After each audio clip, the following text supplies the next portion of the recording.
Nasunog ang isang storage room ng isang resto at catering services sa Poblacion 3, Cotabato City. Ang News Now sa report.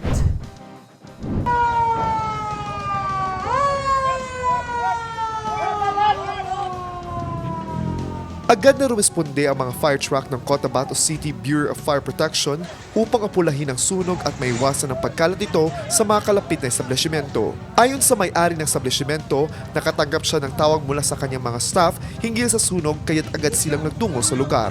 Nina, tumawag yung mga staff ko na meron daw sunog. So, dali-dali kami dyan man kami sa RH3.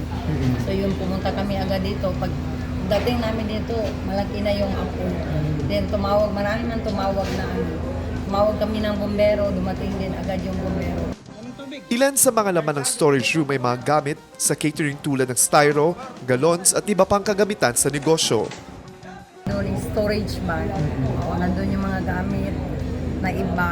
So yun, may mga styro, may mga galons, kung ano-ano yung mga gamit namin doon na nilagay. Pasado alas 11 ng gabi nang mangyari ang insidente ayon pa sa may-ari. Actually wala rin masyadong laman yun siya.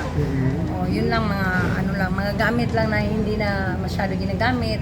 Sinisiguro po na naapula yung apoy. Para wala na, hindi na maglaki. Sabi nga nila, cellphone na naka-charge. Yun ang dahilan. Pero hindi ko pa rin maano kung yun ba talaga. Yun yung sabi nila, naka-charge na cellphone ng isa naming staff. Pero ano naman ma'am, na wala naman nasugatan? Wala rin nasugatan po. Nakalabas din sila lahat.